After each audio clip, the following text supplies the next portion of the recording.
ಶ್ರೀಗುರುಭ್ಯೋ ನಮಃ ಪರಮಗುರುಭ್ಯೋ ನಮಃ ಶ್ರೀಮದಾನಂದತೀರ್ಥಭಗವತ್ಪಾದಾಚಾರ್ಯಗುರುಭ್ಯೋ ನಮಃ ಹರಿ ಓಂ. ನಾರಾಯಣಾಯ ಪರಿಪೂರ್ಣಗುಣಾರ್ಣವಾಯ ವಿಶ್ವೋದಯಸ್ಥಿತಿಲಯೋ ನಿಯತಿಪ್ರದಾಯ ಜ್ಞಾನಪ್ರದಾಯ ವಿಬುಧಾಸುರಸೌಖ್ಯದುಃಖಸತ್ಕಾರಣಾಯ ವಿತತಾಯ ನಮೋ ನಮಸ್ತೆ. ಧರ್ಮವಿಜ್ಞಾನವೈರಾಗ್ಯಶ್ರೀರೈತೀರ್ಥವಾ ನೌಮಿನ್ಯಾಯ ಸುಧಾಧಿಕೃಜ್ಜಯ ಮುನೀನ್ ಶ್ರೀಪಾದರಾಟ್ಸನ್ಮಣೀನ್ ವ್ಯಾಸಾರ್ಯಾನ್ ವಿವಿಧಾಗಮಾಬ್ಧಿವಿಹರಾನ್ ಶ್ರೀವಾದಿರಾಜಾನಪಿ ವಂದೇ ಹಂಸವರಾನ್ ರಘುತ್ತಮಗುರುನ್ ವೈದಧ್ಯವಾರಾನಿಧೀನ್ ಶ್ರೀ ಸತ್ಯವೃತರಾಘವೇಂದ್ರ ಮುನಿಪಾನ್ ಸದ್ಬೋಧಸಧ್ಯಾನಪಾನ್ ವಿದ್ಯಾಯ ವಿಬುಧಾಚಾರ್ಯಂ ವೇದಜ್ಞಾನಾಬ್ಧಿಚಂದಿರಂ ದುರ್ಮತಧ್ವಾಂತಮಾರ್ತಂಡಂ ಸತ್ಯಧ್ಯಾನಮುನಿಂ ಭಜೆ. ಸತ್ಯಾಭಿಜ್ಞಕರಾಬ್ಜೋತ್ಥಾನ್ ಪಂಚಾಶದ್ವರ್ಷಪೂಜಕಾನ್ ಸತ್ಯಪ್ರಮೋದತೀರ್ಥಾರ್ಯಾನ್ ನೌಮಿನ್ಯಾಯ ಸುಧಾರತಾನ್ ಶಾಸ್ತ್ರೇಷು ಪಾರದರ್ಶ್ವಾನಂ ಶಾಸ್ತ್ರಜ್ಞೇಷು ಚ ವತ್ಸಲಂ ದೀನಭಕ್ತೋದ್ಧಾರಕರಂ ಸತ್ಯಾತ್ಮಾನಂ ಗುರುಂ ಭಜೆ. ವಿದ್ಯಾಪೀಠವಿದಾತಾರಂ ವಿದ್ಯಾವಾರಿಧಿಚಂದಿರಂ ವಿದ್ಯಾರ್ಥಿವತ್ಸಲಂ ವಂದೇ ಮಹಾಮಹಿಮಸದ್ಗುರುಂ ಆಪಾದಮೌಲಿಪರ್ಯಂతం ಗುರುಣಾಂ ಆಕೃತಿಂ ಸ್ಮರೇತ್ ತೇನ ವಿಘ್ನಾಃ ಪ್ರಣಶ್ಯಂತಿ ಸಿದ್ಧ್ಯಂತಿ ಚ ಮನೋರಥಾಃ. ಶ್ರೀ ಗುರುಭ್ಯೋ ನಮಃ ಹರಿ ಓಂ.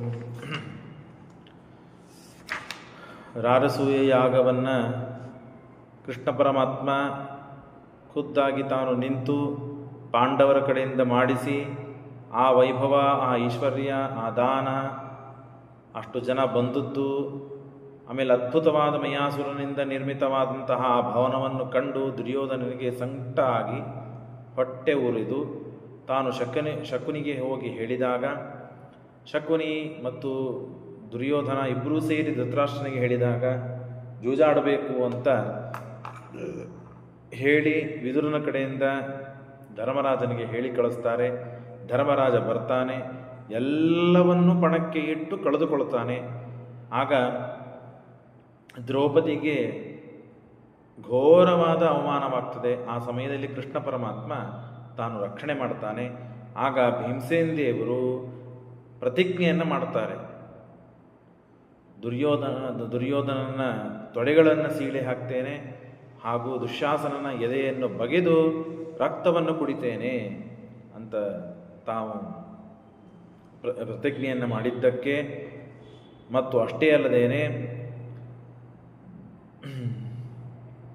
ಆಗ ಭೀಮಸೇನ ದೇವರು ಮತ್ತೆ ಅವರನ್ನು ಸಂಹಾರ ಮಾಡಲಿಕ್ಕೆ ಉದ್ಯುಕ್ತರಾದಾಗ ಭೀಷ್ಮಾದಿಗಳು ಮುಂದೆ ಬಂದು ಅವರನ್ನು ತಡಿತಾರೆ. ತಡೆದಾಗ ಏನಾಯಿತು ಅಂತ ಕೇಳ್ತಾನೆ ಧೃತರಾಷ್ಟ್ರ. ಆಗ ವಿದುರ ಹೇಳ್ತಾನೆ, ಏನೂ ಆಗಿಲ್ಲ, ನಿನ್ನ ಕುಲ ನಾಶ ಆಗಲಿಕ್ಕೆ ಏನೇನು ಬೇಕೋ ಆ ಎಲ್ಲ ಕೆಟ್ಟ ಕೆಲಸಗಳನ್ನು ನಿಮ್ಮ ಮಕ್ಕಳು ಮಾಡಿದ್ದಾರೆ. ದುರ್ಯೋಧನ ಏನು ಮಾಡಬಾರದು ಎಲ್ಲ ಕೆಲಸ ಮಾಡಿದ್ದಾನೆ, ನಿನ್ನ ಕಡೆಯಿಂದ ಅಪ್ಪಣೆಯನ್ನು ತೆಗೆದುಕೊಂಡು ಮಾಡಿಸಿದ್ದಾನೆ, ಅದಕ್ಕೆ ಹೊಣೆಗಾರ ನೀನಾಗಿದ್ದಿ.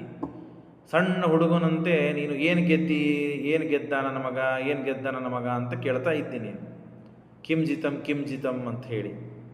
ಹಾಗಾಗಿ ಅಧರ್ಮದಿಂದ ನಿನ್ನ ಮಕ್ಕಳು ಮತ್ತು ದ್ಯೂತದಲ್ಲಿ ಎಲ್ಲವನ್ನು ಗೆದ್ದಿದ್ದಾರೆ. ಹಾಗಾಗಿ ಅಧರ್ಮದಿಂದ ಗೆದ್ದದ್ದನ್ನು ದ್ಯೂತದಲ್ಲಿ ಮದ್ಯಪಾನವನ್ನು ಸುರಾಪಾನವನ್ನು ಮಾಡಿ ತನ್ನ ಆಸ್ತಿಪಾಸ್ತಿಗಳನ್ನೆಲ್ಲ ಬರೆದುಕೊಟ್ಟಾಗ ಅದನ್ನು ಮತ್ತೆ ಪುನಃ ತಿರುಗಿ ಪಡೀಲಿಕ್ಕೆ ಬರ್ತದೆ. ಹಾಗೆ ಭೀಮಸೇನ ತನ್ನ ಬಾಹುಬಲದಿಂದ ನಿಮ್ಮನ್ನೆಲ್ಲರನ್ನು ಕೊಂದು ಹಾಕಿ ಮತ್ತೆ ಪುನಃ ತನ್ನ ರಾಜ್ಯವನ್ನು ತಾನು ಪಡಿತಾನೆ, ನಿನಗೆ ಎಚ್ಚರಿರಲಿ ಅಂತ ಹೇಳಿದಾಗ, ಹಾಗಾದರೆ ಏನು ಮಾಡಬೇಕು? ಕೃಷ್ಣಾಂ ತ್ವಂ ನಮೋಚಯಸಿ ತೇ ಸುತಾನ್ ಅನಿಶ್ಯತಿ ನ ಸಂದೇಹೋ ಬಲೇನೈವ ರುಕೋದರಃ.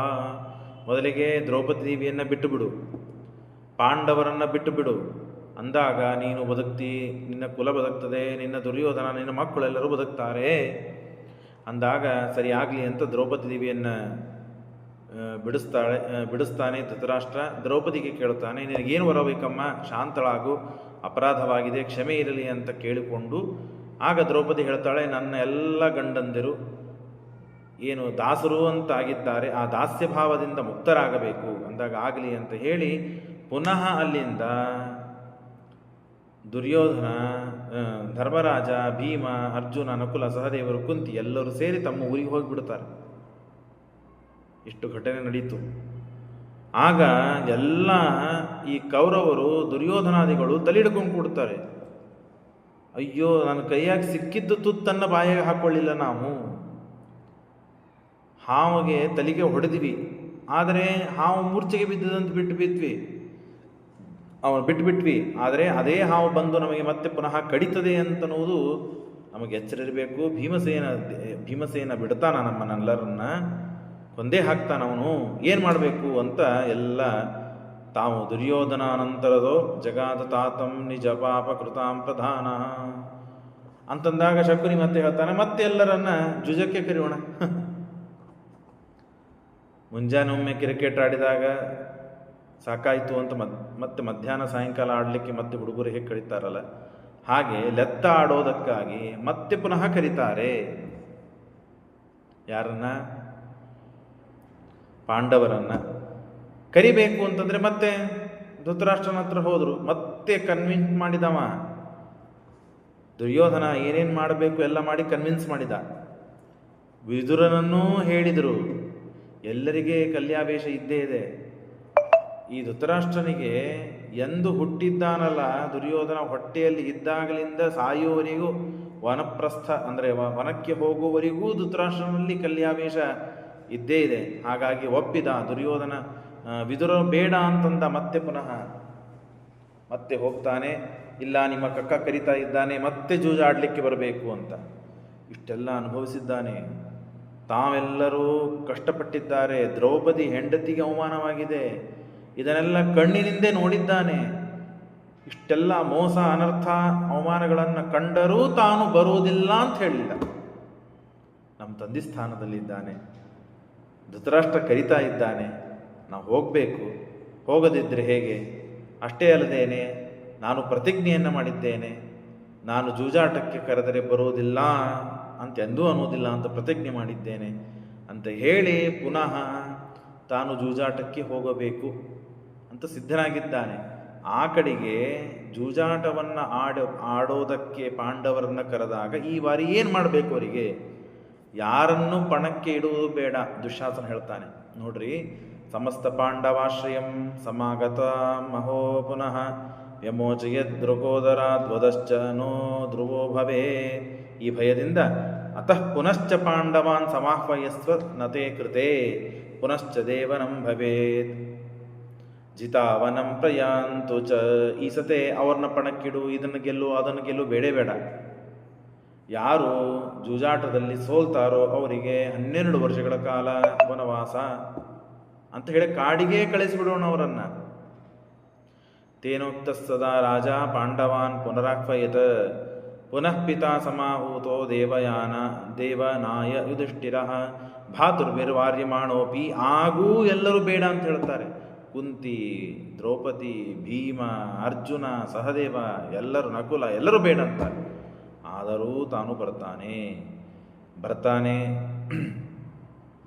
ಆಗ ಏನು ನೋಡಪ್ಪ, ಈ ಸತೆ ಏನು ಷರತ್ತು ಅಂತ ಕೇಳ್ತಾನೆ. ಎಷ್ಟರ ಮಟ್ಟಿಗೆ ಕಲ್ಯಾವೇಶ ಆಗಿರ್ತದೆ ನೋಡ್ರಿ.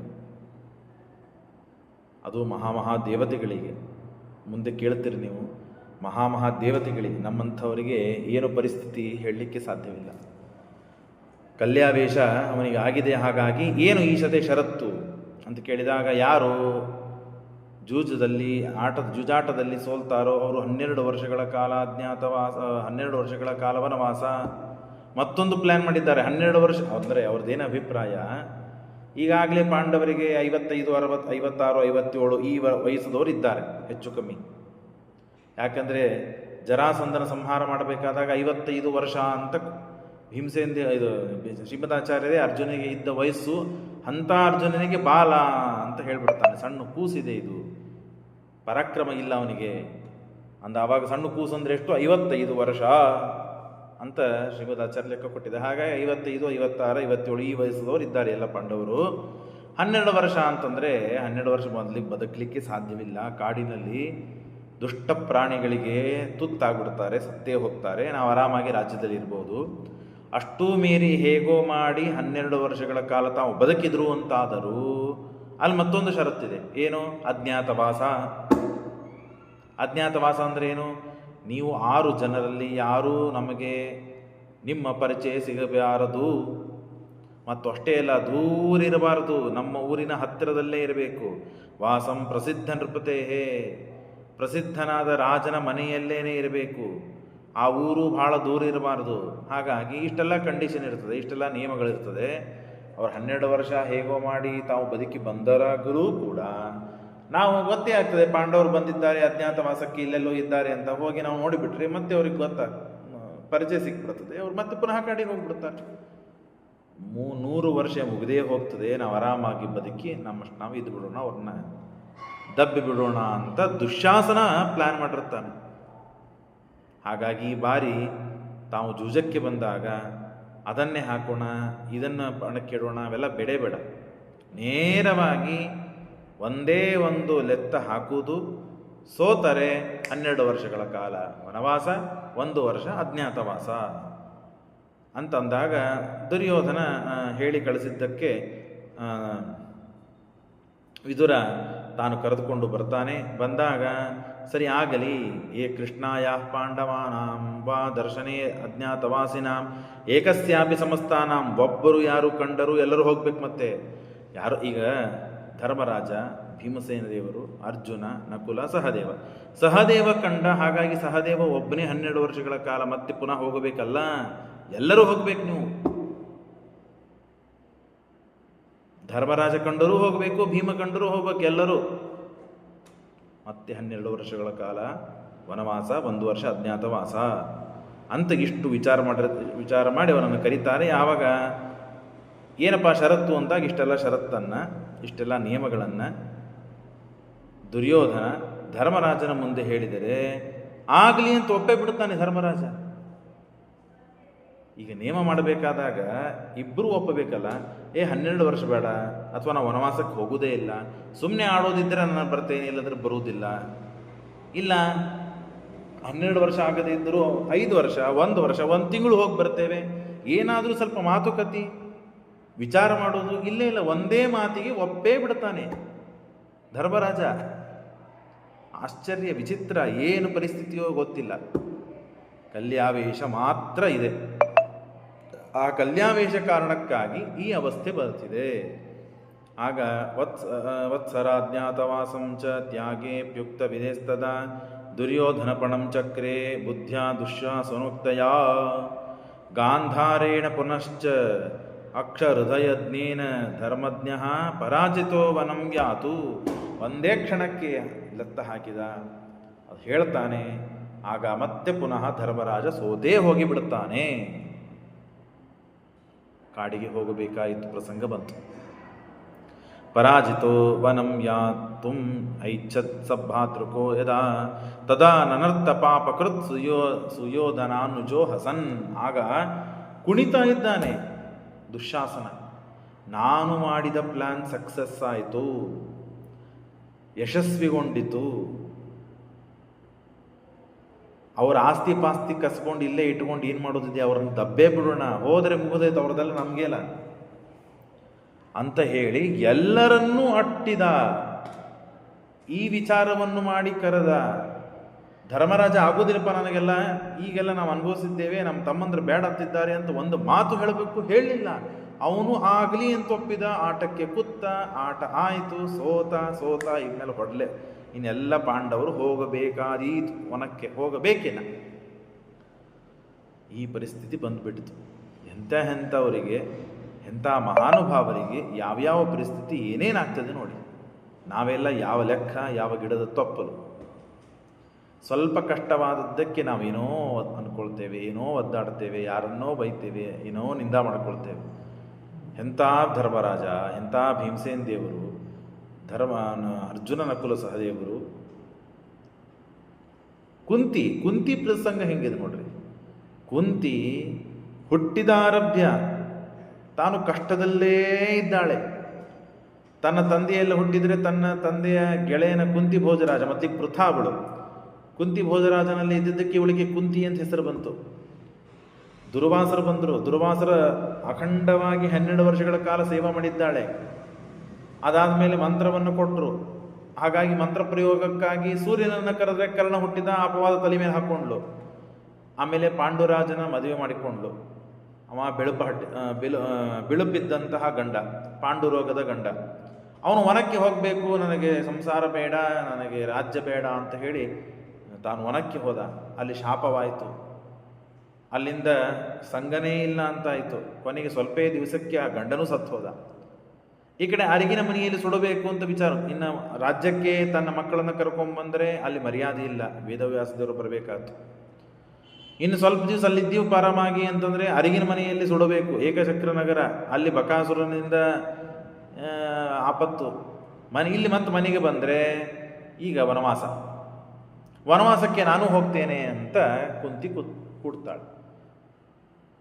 ಹಾಗಾಗಿಯೇ ವಿಪದಶಂತು ನ ಶಶ್ವತ ತತ್ರ ತತ್ರ ಜಗತ್ಪತೆ. ಕುಂತಿ ಇದನ್ನೇ ಕೇಳಿದ್ದು. ಹಾಗಾಗಿ ಎಲ್ಲ ಕಾಲಕ್ಕೂ ದೇವರನ್ನು ನೆನೆಸಿದ್ದಾಳೆ, ಧರ್ಮವನ್ನು ಬಿಟ್ಟಿಲ್ಲ. ಸಾಮಾನ್ಯವಾಗಿ ನಮಗೇನಾಗ್ತದೆ ಅಂದರೆ ಆಪತ್ತುಗಳು ಬಂದಾಗ, ಕಷ್ಟಗಳು ಬಂದಾಗ, ಅಡಚಣೆಗಳು ಬಂದಾಗ ನಾವು ಧರ್ಮವನ್ನು ಸಂಕೋಚ ಮಾಡ್ತೇವೆ. ದೇವರು ನಾವು ಮಾಡಿದ ಕರ್ಮವನ್ನು ಕೊಡುವಾಗ ನಾವು ಆ ಧರ್ಮದಲ್ಲಿ ಸಂಕೋಚ ಮಾಡದೆ ಅತ್ಯಂತ ನಿಷ್ಠೆಯಿಂದ ನಿಷ್ಠುರರಾಗಿ ಕಷ್ಟಪಟ್ಟಾದರೂ ಧರ್ಮವನ್ನು ನಾವು ಆಚರಣೆ ಮಾಡಿದ್ವಿ ಅಂತಾದರೆ ಆ ಪರೀಕ್ಷೆಯಲ್ಲಿ ನಾವು ಯಶಸ್ವಿ ಆಗ್ತೇವೆ, ಪಾರಾಗ್ತೇವೆ. ನಾವು ದೇವರು ಕೊಡಬೇಕಾದ ಫಲ ನಮಗೆ ಅವಶ್ಯವಾಗಿ ಕೊಡ್ತಾನೆ. ನಾನು ಮೇಲಿಂದ ಮೇಲೆ ಹೇಳುತ್ತಿರ್ತೆ, ಪಾಠ ಪ್ರವಚನ, ನೀವು ನಾಳಿಂದ ಪಾಠ ಶುರು ಮಾಡಿರಿ, ನಾಳಿಂದ ಪ್ರವಚನ ಶುರು ಮಾಡಿರಿ, ನಿಮಗೇನಾದರೂ ಒಂದು ತೊಂದರೆ ಬರ್ತದೆ. ಯಾರಾದರೂ ಮನೆಗೆ ಬರ್ತಾರೆ, ಬೇರೆ ಕಡೆ ಹೋಗ್ಬೇಕಂತ ಆಗ್ತದೆ, ಜ್ವರ ಬರ್ತದೆ. ನಾಳೆಯಿಂದ ದೇವ್ರ ಪೂಜೆ ಶುರು ಮಾಡಿರಿ. ಎಲ್ಲರೂ ಮಾಡ್ತೀರಿ, ಪಾಪ ಆಗಲ್ಲ. ಯಾರು ಮಾಡ್ತಿದ್ದಿಲ್ಲ ಮಾಡ್ರಿ, ನಿಮಗೆ ಮರುದಿವಸ ಜ್ವರ ಬರ್ತದೆ, ಏನೋ ಸಮಸ್ಯೆ ಬರ್ತದೆ. ನಾಳೆ ದೇವರ ಪೂಜೆ ಮಾಡಬಾರದು ಅಂತ ಅನಿಸುವ ಹಾಗೆ ನಿಮಗೆ ದೇವರು ಪರೀಕ್ಷೆ ಮಾಡೋದಕ್ಕಾಗಿ ಏನೋ ಒಂದು ವ್ಯವಸ್ಥೆ ಮಾಡಿಬಿಡ್ತಾನೆ. ಆ ಪರೀಕ್ಷೆಯಲ್ಲಿ ಗೆದ್ದು ಏನಾದರೂ ಚಿಂತೆ ಇಲ್ಲ, ನಾವು ದೇವರ ಪೂಜೆನೋ ಪಾಠಕ್ಕೆ ಪ್ರವಚನಕ್ಕೆ ಇದ್ದ ವಿಘ್ನಗಳು ಜಗತ್ತಿನಲ್ಲಿ ಯಾವುದಕ್ಕೂ ಬರುವುದಿಲ್ಲ. ಅಷ್ಟು ವಿಘ್ನಗಳು ಬರ್ತದೆ. ಕೇಳ್ತೇವೆ ಕೇಳೋಣ ಅಂತ ಅನ್ಕೋತಿರ್ತೇವೆ, ಕೇಳಲಿಕ್ಕೆ ಸಿಗುವುದಿಲ್ಲ ಅಂದರೆ ಸಿಗುವುದಿಲ್ಲ. ಬಹಳ ಪುಣ್ಯ ಇದೆ ಇದಕ್ಕೆ, ಕೇಳೋದಕ್ಕೂ ಪುಣ್ಯ ಇದೆ, ಕೇಳಿದ ಮೇಲೂ ಬಹಳ ಪುಣ್ಯ ಬರ್ತದೆ. ಹಾಗಾಗಿ ಅಂಥ ಒಳ್ಳೆಯ ಕರ್ಮಗಳನ್ನು ಮಾಡಲಿಕ್ಕೆ ದೇವರು ಕೊಡುವುದೇ ಇಲ್ಲ. ಯಾಕೆ? ನಮ್ಮ ಕರ್ಮ ಇರುವುದಿಲ್ಲ. ಹಾಗಾಗಿ ಹಠದಿಂದ ಅದನ್ನು ಸಾಧಿಸಿಕೊಳ್ಬೇಕು ಅಂತ ಹೇಳ್ತಾರೆ ಶ್ರೀಮದಾಚಾರ್ಯ. ಯಾವುದು ಅಸಾಧ್ಯವಾದ ಕೆಲಸವೋ ಅದಕ್ಕೆ ಹಠ ಬೇಕು, ಛಲ ಬೇಕು. ನಾನು ಮೇಲಿಂದ ಮೇಲೆ ಈ ಮಾತನ್ನು ಹೇಳ್ತಿರ್ತೇನೆ. ತಾಯಿ ಹೆಣ್ಣುಮಗಳು ಮನೆಯಲ್ಲಿ ಮುಂಜಾನೆ ಗಂಡನಕ್ಕಿಂತ ಮುಂಚೆ ಏಳುತ್ತಾಳೆ. ಎದ್ದು ಗಂಡನಿಗಾಗಿ ಅಡಿಗೆ ಮಾಡುತ್ತಾಳೆ, ಮಗನಿಗಾಗಿ ಅಡಿಗೆ ಮಾಡುತ್ತಾಳೆ, ದೇವರ ಪೂಜೆಗೆಲ್ಲ ವ್ಯವಸ್ಥೆ ಮಾಡಿಕೊಡ್ತಾಳೆ. ಇಷ್ಟೆಲ್ಲ ಅಡಿಗೆ ಆದಮೇಲೆ ಅವ್ರನ್ನ ಮನೆಗೆ ಆಫೀಸಿಗೆ ಹೋಗ್ಬೇಕು. ಅವ್ರು ಆಫೀಸಿಗೆ ಹೋಗ್ತಾರೆ, ಕಾಲೇಜ್ ಸ್ಕೂಲ್ಗಳಿಗೆ ಹೋಗ್ಬೇಕಾದವ್ರು ಅಲ್ಲಿ ಹೋಗ್ತಾರೆ. ಹೋಗಿ ನಾನು ಉಪವಾಸ ಕೂತು ತಂದು ಏನು ಮಾಡ್ಕೋಬೇಕು ಅನೇಕನೋ ಉತ್ತಮ ಅಂದರೆ ಇವರಾಗಿದ್ದರೆ ಗುರುಮಂತ್ರ ಅದೆಲ್ಲ ಮಾಡ್ಕೋತಾರೆ. ಇಲ್ಲಾಂದ್ರೆ ಮನೆ ಕೆಲಸಗಳೆಲ್ಲ ಮಾಡಿಕೊಂಡು ಅವರು ಮತ್ತೆ ತಿರುಗಿ ಬರುವವರೆಗೂ ಕೂಸೋ ಅಥವಾ ಹುಡುಗನೋ ಕಾಲೇಜ್ ಹೋಗೋದವನು ವಾಪಸ್ ಬರುವವರೆಗೂ ಕಾಯ್ದು ಅವನಿಗೆ ಊಟಕ್ಕೆ ಹಾಕಿ ತಾನು ಊಟ ಮಾಡ್ತಾನೆ. ಇದು ಒಂದು ದಿವಸ ಬಿಟ್ಟರೂ ಮನೆಯಲ್ಲಿ ಅಸ್ತವ್ಯಸ್ತ ಆಗ್ತದೆ. ಇದನ್ನು ಬಿಡ್ತಾಳ? ಬೇಸರ ಆಗಿದೆ ಅಂತ ಬಿಡಬಹುದಾ? ಹಠದಿಂದ ಮಾಡ್ತೀವೋ ಇಲ್ಲೋ? ಇದು ಸಂಸಾರಕ್ಕೆ ನಮ್ಮನ್ನು ಒಳಗೆ ಕರ್ಕೊಂಡು ಹೋಗ್ತದೆ. ಸಂಸಾರದಿಂದ ಪಾರು ಮಾಡೋದಿಲ್ಲ ಇದು. ಆದರೆ ಸಂಸಾರದಲ್ಲಿ ದೇವರು ಇಟ್ಟಿದ್ದಾನೆ ಅಂದರೆ ಸಂಸಾರ ನಡೆಸಬೇಕು. ಹಾಗಾಗಿ ಈ ಕೆಲಸಗಳನ್ನು ಮಾಡಲಿಕ್ಕೆ ಬೇಕು, ಅನಿವಾರ್ಯವಾಗಿ ಮಾಡಬೇಕು. ಆದರೆ ಇವೆಲ್ಲ ಏನಿದೆಯಲ್ಲ, ಮತ್ತೆ ಪುನಃ ಸಂಸಾರಕ್ಕೆ ಬರದೇ ಇರುವ ಹಾಗೆ ವ್ಯವಸ್ಥೆಯನ್ನು, ಅನುಗ್ರಹವನ್ನು, ದೇವರ ಕಾರುಣ್ಯವನ್ನು ಪಡೆಯುವಂತಹ ಎಲ್ಲ ಕೆಲಸಗಳು, ಇದಕ್ಕೆ ಇನ್ನು ಎಷ್ಟು ಹಠ ಬೇಕು, ಎಷ್ಟು ಜಿದ್ದು ಬೇಕು. ಕಾರಣಗಳು ಬೇಕಾದಷ್ಟು ಸಿಗ್ತದೆ. ಮನೆಯಲ್ಲಿ ಆ ಕೆಲಸ ಬಂತು, ಮನೆಯಲ್ಲಿ ಇವರು ಬಂದರು, ಇವರಾಯಿತು ಅಂತೆಲ್ಲ ವ್ಯವಸ್ಥೆಗಳಾಗ್ತದೆ. ಎದಕ್ಕೆ?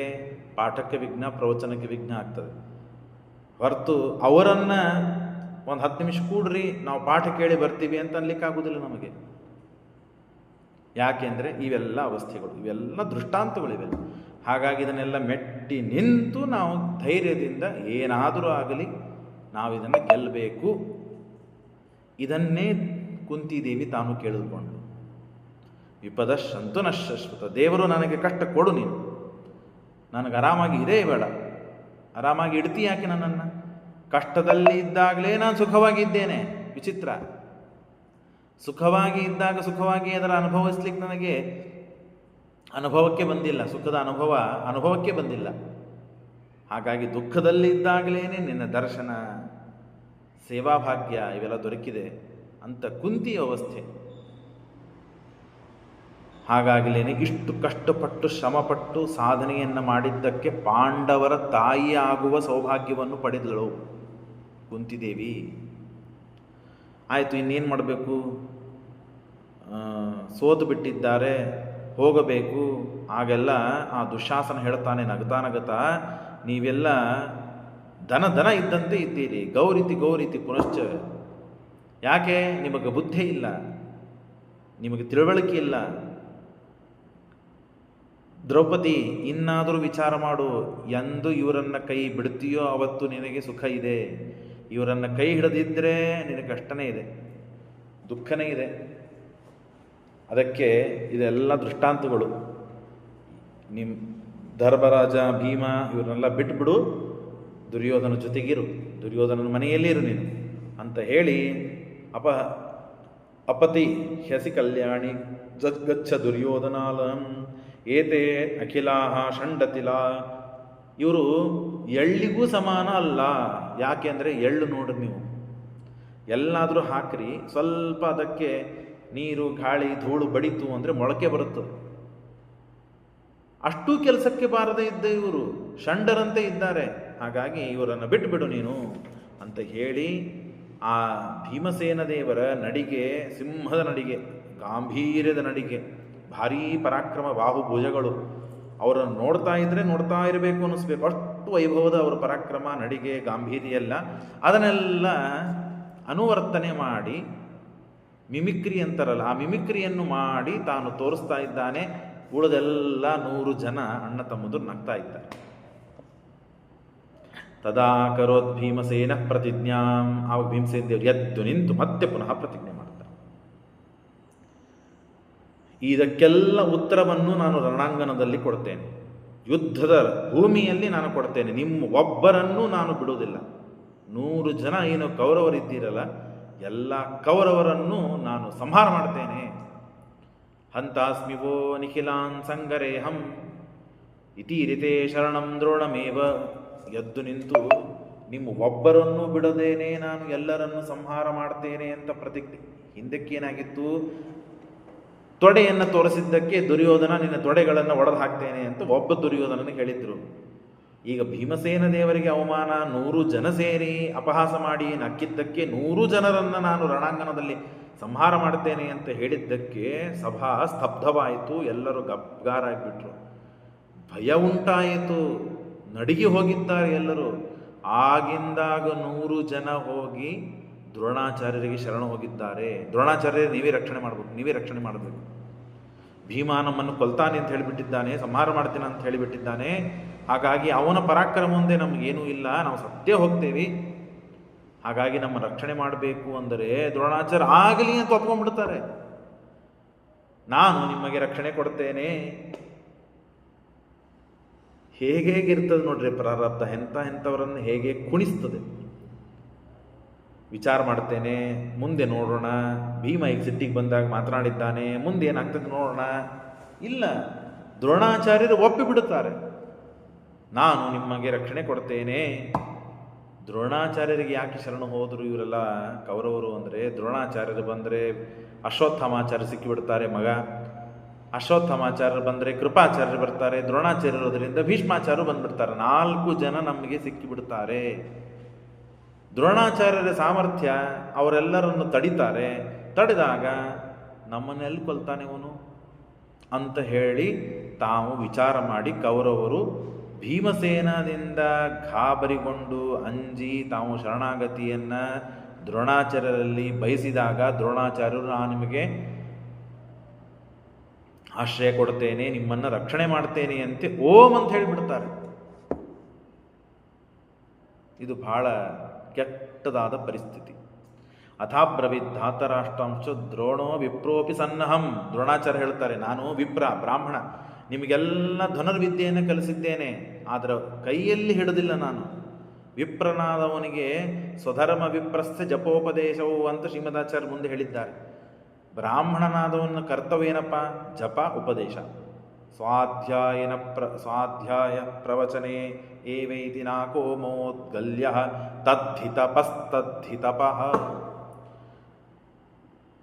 ಸ್ವಾಧ್ಯಾಯ ಅಧ್ಯಯನ, ಶ್ರವಣ ಮನನ ನಿಧ್ಯಾಸನ ಮಾಡಬೇಕು ವಿಪ್ರನಾದವನು. ಬ್ರಾಹ್ಮಣನಾದವನು ಜಪ ಮಾಡಬೇಕು, ಉಪದೇಶ ಮಾಡಬೇಕು, ಶ್ರವಣ ಮಾಡಬೇಕು, ಮನನ ಮಾಡಬೇಕು, ಶ್ರವಣ ಮಾಡಬೇಕು, ಮನನ ಮಾಡಬೇಕು, ಉಪದೇಶ ಮಾಡಬೇಕು. ಇದು ಬ್ರಾಹ್ಮಣನ ಕೆಲಸ. ಹಾಗಾಗಿ ನಾನು ಅಸ್ತ್ರಶಸ್ತ್ರಗಳನ್ನು ಆಡೋದಿಲ್ಲ, ಆದರೆ ನಿಮ್ಮ ಸಲುವಾಗಿ ನಾನು ಶಸ್ತ್ರವನ್ನು ಹಿಡಿತೇನೆ ಅಂತ ದ್ರೋಣಾಚಾರ್ಯರು ಮಾತು ಕೊಟ್ಟು ಬಿಡ್ತಾರೆ. ಅದರ ಜೊತೆಗೆ ಮತ್ತೊಂದು ಮಾತು ಹೇಳ್ತಾರೆ, ಎಲ್ಲರೂ ಗಮನ ಕೊಟ್ಟು ಕೇಳಬೇಕು. ಏನು ಹೇಳ್ತಾರೆ? ರಕ್ಷಣೆ ಭವತಾಂ ಚೈವ ಕುರ್ಯಾಂ ಯತ್ನಂ ಸ್ವಶಕ್ತಿತಃ ಸಪುತ್ರ ಸಕೃಪಶಸ್ತ್ರಂ ಗ್ರಹಿಷ್ಯೆ ಭವತಾ ಕೃತೆ. ಯಾರಾದರೂ ರಾಜರು ಬರಲಿ, ಎಂಥವರಾದರೂ ಬರಲಿ, ಎಲ್ಲರ ಸಲುವಾಗಿ ನಿಮ್ಮನ್ನು ಎಲ್ಲರಿಂದ ಅಸ್ತ್ರಶಸ್ತ್ರಗಳನ್ನು ಹಿಡಿದು ರಕ್ಷಣೆ ಮಾಡುತ್ತೇನೆ. ಆದರೆ ನತು ಭೀಮಾದ್ ರಕ್ಷಿತುಂ ವಶಕ್ತ ಸತ್ಯಂ ಬ್ರವಾಮ್ಯಹಂ. ಭೀಮನಿಂದ ನಿಮ್ಮನ್ನು ರಕ್ಷಣೆ ಮಾಡ್ತೇನೆ ಅಂತ ನಾನು ಮಾತು ಕೊಡಲಿಕ್ಕೆ ಸಾಧ್ಯವಿಲ್ಲ, ಪ್ರತಿಜ್ಞೆ ಮಾಡಲಿಕ್ಕೆ ಸಾಧ್ಯವಿಲ್ಲ. ಯಾಕೆ? ಭೀಮ ಅಂದರೆ ಮಹಾಬಲಿಷ್ಠ ಅವನು. ನನಗೂ ಅವನಿಂದ ನಿಮ್ಮನ್ನು ರಕ್ಷಣೆ ಮಾಡಲಿಕ್ಕೆ ಆಗ್ತದೋ ಇಲ್ಲೋ ಗೊತ್ತಿಲ್ಲ, ನನಗಾಗೋದಿಲ್ಲ. ಈ ಮಾತನ್ನು ಹೇಳ್ತಾರೆ ನೋಡ್ರಿ. ನತು ಭೀಮಾದ್ ರಕ್ಷಿತುಂ ವಶಕ್ತ ಸತ್ಯಂ ಬ್ರವಾಮ್ಯಹಂ ತಥೋ ಯಯೋಃ ಪಾಂಡವಾಸ್ತೆ ಸಭಾಯ ವನಾಯ ಕೃಷ್ಣ ಸಹಿತಸ್ಸ ಶೂರಾಃ ಗತ್ಯಾನುಚಕ್ರೇ ಇವ ಸಿಂಹಲೇಖಗತಿಂ ಭೀಮಂ ಧಾತರಾಷ್ಟ್ರೋಪಹಸನ್. ಆಗ ಕುಂತಿಯನ್ನು ಹೋಗುವುದು ಬೇಡ ಅಂತ ಕುಂತಿಯನ್ನು ವಿದುರನ ಮನೆಯಲ್ಲೇನೆ ವಿದುರ ತನ್ನ ವೈನಿಯಾದ ಕುಂತಿಯನ್ನು ಇಟ್ಟುಕೊಳ್ತಾನೆ. ಆಗೆಲ್ಲರೂ ಹೋಗಬೇಕಾದಾಗ ಹಿಂದೆ ಆ ಗಾಂಭೀರದ ನಡಿಗೆ, ಆ ಸಿಂಹದ ನಡತವನ್ನು ಭೀಮಸೇನದೇವರು ನಡೀತಾ ಹೋಗಬೇಕಾದಾಗ ಹಾಗೇ ನಡೀತಾ ಹಿಂದೆ ಅಣಗಿಸ್ತಾ ಮತ್ತೆ ಆಗ ದುಶ್ಯಾಸನ ಮಾಡಿದ್ದ, ಈಗ ಸ್ವಯಂ ದುರ್ಯೋಧನ ಮಾಡ್ತಾನೆ. ಸುಮ್ಮನೆ ನೋಡಬೇಕು ಅಂತ ಹಿಂದೆ ತಿರುಗಿ ನೋಡಿದರೆ ದುರ್ಯೋಧನ ಭೀಮನಂತೆ ನಡೀತಾ ಬಂದದ್ದನ್ನು ನೋಡಿ ಆಗ ಮತ್ತೆ ಹೇಳ್ತಾರೆ, ನಿನ್ನನ್ನು ನಾನು ತೊಡೆ ಶೀಳಿನನ್ನು ಸಂಹಾರ ಮಾಡ್ತೇನೆ. ಇವ್ರುಂ ತವಾನ್ಯಂ ಚರಣೆ ಬಿಭೇತ್ಸ ಇತ್ಯುಕ್ತವಾಸೋ ನಿರ್ಗತೋ ಅಸತ್ಯ ಸಭಾಯ. ಅಲ್ಲಿಂದ ಹೊರಡುತ್ತಾರೆ. ಆಗ ಧರ್ಮರಾಜ ನಮಸ್ಕಾರ ಮಾಡಿ, ತಾಯಿಗೆ ನಮಸ್ಕಾರ ಮಾಡಿ, ವಿದುರನಿಗೆ ನಮಸ್ಕಾರ ಮಾಡಿ, ಪ್ರಣಮ್ಯತಾಂ ಯಯುಃ ಪಾರ್ಥ ಸ ಕೃಷ್ಣ ಶೀಘ್ರಗಾಮಿನಃ ಯುಧಿಷ್ಠಿರ ಅವಾಗ್ಮತನಃ. ಯುಧಿಷ್ಠಿರನಿಗೆ ಸಿಟ್ಟು ಬಂದಿರುತ್ತದೆ. ಆ ಸಿಟ್ಟಿನಿಂದ ನಾನು ಈ ಕೌರವರನ್ನು ನೋಡಿಬಿಟ್ಟರೆ ಸುಟ್ಟು ಹೋಗ್ತಾರವರು. ಹಾಗಾಗಿ ಅವರನ್ನು ನೋಡುವುದೇ ಬೇಡ. ಎಷ್ಟು ಖಾತ್ರಿ ಇದೆ, ಎಷ್ಟು ತಪಸ್ಸಿದೆ ನೋಡ್ರಿ. ಎಂದೂ ಸುಳ್ಳು ಮಾತನಾಡಿದವನಲ್ಲ. ಆದರೆ ಈ ಕೆಟ್ಟ ಚಟ ಇತ್ತು. ಏನು? ಯಾರು ನನಗೆ ಜೂಜಕ್ಕೆ ಕರೀತಾರೋ ಅವರಿಗೆ ನಾನು ಎಂದೂ ಇಲ್ಲ ಅನ್ನೋದಿಲ್ಲ. ಇದೊಂದು ಪ್ರತಿಜ್ಞೆ ಮಾಡಿಬಿಟ್ಟಿದ್ದ. ಹಾಗಾಗಿ ತಾನೇನು ಮಾಡ್ತಾನೆ, ಅವರನ್ನು ನೋಡಿದರೆ ಸುಟ್ಟು ಆಗ್ತಾರೆ ಅಂತ ಹೇಳಿ ಅವರನ್ನು ನೋಡದೇನೆ ಅವಾಂಗ್ವದನಃ ಯಯೋಸ ಕ್ರೋಧ ಚಕ್ಷುಷ, ಸಿಟ್ಟಿನಿಂದ ತಳಗೆ ಮುಖ ಮಾಡಿಕೊಂಡು ಮುಂದೆ ನಡೀತಾನೆ. ದಹೇಯಂ ಕೌರವಾನ್ ಸರ್ವಾನಿತ್ಯ ಕಾರಣಿಕೋ ನೃಪಃ. ಅವರು ಸಾಯಬಾರದು ಅಂತ ಕರ್ಣ ಮಾಡಿ ಬಿಟ್ಟು ಬಿಡ್ತಾನೆ.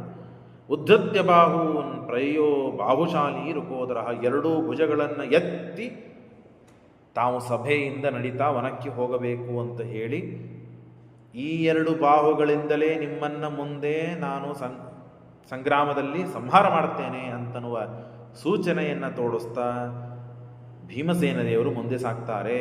ಧೂಳಿಯನ್ನು ಎಬ್ಬಿಸ್ತಾ ಅರ್ಜುನ ಮುಂದೆ ಸಾಕ್ತಾನೆ. ಹೀಗೆ ಬಾಣಗಳನ್ನು ನಿಮ್ಮ ಮೇಲೆ ಪ್ರಯೋಗ ಮಾಡಿ ನಿಮ್ಮನ್ನು ಸಂಹಾರ ಮಾಡ್ತೇನೆ. ಧೌಮ್ಯಾಚಾರ್ಯರು ಪ್ರೇತ ಸೂಕ್ತಗಳನ್ನು ಪಠನ ಮಾಡ್ತಾ ಅಲ್ಲಿಂದ ಮುಂದೆ ಹೋಗ್ತಾರಂತೆ. ಯಾಕೆ? ಪ್ರೇತ ಸೂಕ್ತ ಯಾವಾಗ ಮಾಡ್ತಾರೆ ಅಂದ ಸತ್ತಾಗ, ಎಲ್ಲರೂ ಸತ್ತಾಗ ನಿಮ್ಮ ಪ್ರೇತ ಸಂಸ್ಕಾರಗಳನ್ನು ಮಾಡಲಿಕ್ಕೆ ನಾನೇ ಬೇಕು. ಯಾಕೆ? ಮುಂದೆ ಧರ್ಮಾದಿಗಳು ಅಂದರೆ ಭೀಮ ನಿಮ್ಮನ್ನೆಲ್ಲನೂ ಎಲ್ಲರನ್ನು ಕೊಂದು ಹಾಕ್ತಾನೆ ಅಂತನ್ನುವ ಸೂಚನೆ ಕೊಡ್ತಾ ಅಲ್ಲಿಂದ ಧೌಮ್ಯಾಚಾರ್ಯರು ಹೋಗ್ತಾರೆ. ಹತೇಶು ಧಾತರಾಷ್ಟ್ರೇಶು ಮಯ ಕಾರ್ಯ ಕ್ರಿಯಾ ಇತಿ, ನೀವೆಲ್ಲರೂ ಸತ್ತಾಗ ನಾನೇ ಬಂದು ನಿಮ್ಮೆಲ್ಲ ಮುಂದಿನ ಅವ್ರದ್ದು ದೇಹಕ್ಕೆ ಕರ್ಮಗಳನ್ನು ಮಾಡಿಸ್ಬೇಕು ನಾನು ಅಂತ ಹೇಳಿ ತೋರಿಸ್ತಾ ಸೂದಾ ಪೌರಾಗಮಾಶ್ಚೇವ ಭೃತ್ಯ ಏ ತ್ವಾಪ್ತಕಾರಿಣಃ. ಆಗ ಪಾಪ ವಿದುರ ಅವರನ್ನು ಬಿಟ್ಟು ಕೊಡಬೇಕು ಅಂತ ಹೇಳಿ ಒಂದು ರಥ, 5 ರಥಗಳಲ್ಲಿ 5 ಜನ ಇರ್ತಾರೆ. ಆ ಒಂದು ರಥಕ್ಕೆ ಚತುರ್ದಶ 14 ರಥಗಳನ್ನು ಅಲಂಕಾರವಾಗಿ ಮಾಡುವಂತೆ ಮಾಡಿ ಒಂದು ರಥ ಮಧ್ಯದಲ್ಲಿ, ಅದರ ಸುತ್ತಲೂ 14 ರಥಗಳು, ಹೀಗೆ ಮಾಡಿ ಅವರನ್ನು ವೈಭವದಿಂದ ಊರಿನ ಹೊರಗಿನವರೆಗೂ ಬಿಟ್ಟು ಕೊಡ್ತಾರಂತೆ. ಬಿಟ್ಟು ಕೊಟ್ಟಾಗ ಅಲ್ಲಿ ಜಾಹ್ನವಿ ತೀರ, ಗಂಗಾ ತೀರ, ಅಲ್ಲಿ ಒಂದು ವಟ ವೃಕ್ಷ, ಆ ವಟದ ವೃಕ್ಷದ ಸನ್ನಿಧಾನದಲ್ಲೇನೆ ಅವತ್ತು ವಾಸ ಮಾಡ್ತಾರೆ. ನ್ಯಶೀನ್ ಅಗಾಂತಾನ್ ದೃಷ್ಟ್ವಾ ಸಮಸ್ತಾನ್ ಪುರವಾಸಿನಃ. ಆಗ ಊರಿನ ಜನಕ್ಕೆಲ್ಲ ಬಹಳ ತೊಂದರೆಯಾಗಿದೆ. ಕೃಷ್ಣ ಇಷ್ಟೆಲ್ಲ ಸಮಯದಲ್ಲಿ ಪಾಂಡವರ ಜೊತೆಗೆ ಇಲ್ಲ. ಅಲ್ಲಿ ಸಾಲ್ವರಾಜನ ಜೊತೆಗೆ ದ್ವಾರಕಾದಲ್ಲಿ ಯುದ್ಧಕ್ಕೆ ಬಂದಿದ್ದಾನೆ ಸಾಲ್ವರಾಜ. ಕೃಷ್ಣ ಅವನ ಜೊತೆಗೆ ಯುದ್ಧವಾಡ್ತಾ ಇದ್ದಾನೆ. ತತ್ವಸ್ತುತೆ ಸರ್ವ ಜಗನ್ನಿವಾಸಂ ನಾರಾಯಣಂ ನಿತ್ಯ ಸಮಸ್ತ ಸದ್ಗುಣಂ ಸ್ವಯಂಭು ಶರ್ವಾಧಿವಿರರ್ಚಿತಂ ಸದಾ ಭಕ್ತ್ಯಾಸ್ಮರನ್ ಭಕ್ತ ಭವಾಪಹಂ ಪ್ರಭುನ್. ತತಸ್ತುತೆ ಸರ್ವ ಜಗನ್ನಿವಾಸಂ, ಎಲ್ಲ ಕಡೆಗೂ ಭಗವಂತ ಇದ್ದಾನೆ, ಇದರಲ್ಲಿ ಏನು ಸಂದೇಹ ಇಲ್ಲ. ನಿತ್ಯ ಸಮಸ್ತ ಸದ್ಗುಣನಾಗಿದ್ದಾನೆ ಪರಮಾತ್ಮ. ಮತ್ತು ಬ್ರಹ್ಮದೇವರು, ರುದ್ರದೇವರು, ಎಲ್ಲ ಸಮಸ್ತ ದೇವಾದಿದೇವತೆಗಳಿಂದ ಪರಮಾತ್ಮ ಅರ್ಚಿತನಾಗಿದ್ದಾನೆ, ಪೂಜಿತನಾಗಿದ್ದಾನೆ. ಅಂಥ ಪರಮಾತ್ಮನನ್ನು ಮನಸ್ಸಿನಿಂದಲೇ ಪಾಂಡವರು ಕೃಷ್ಣನಿಗೆ ಶರಣಾಗತಿಯನ್ನು ಹೊಂದಿ ಅವನನ್ನು ಭಕ್ತಿಯಿಂದ ಸ್ಮರಿಸ್ತಾ ಇದ್ದಾರೆ. ಸ್ಮರಿಸ್ತಾ ಆ ವಟ ವೃಕ್ಷದ ಬುಡದಲ್ಲಿ ತಾವು ಅವತ್ತಿನ ದಿವಸ ರಾತ್ರಿಯನ್ನು ಕಳೆದಿದ್ದಾರೆ. ಶ್ರೀಕೃಷ್ಣಾರ್ಪಣಮಸ್ತು. ಇಲ್ಲಿಗೆ 21 ಅಧ್ಯಾಯಗಳು ಸಮಾಪ್ತಿಗೊಂಡಿವೆ.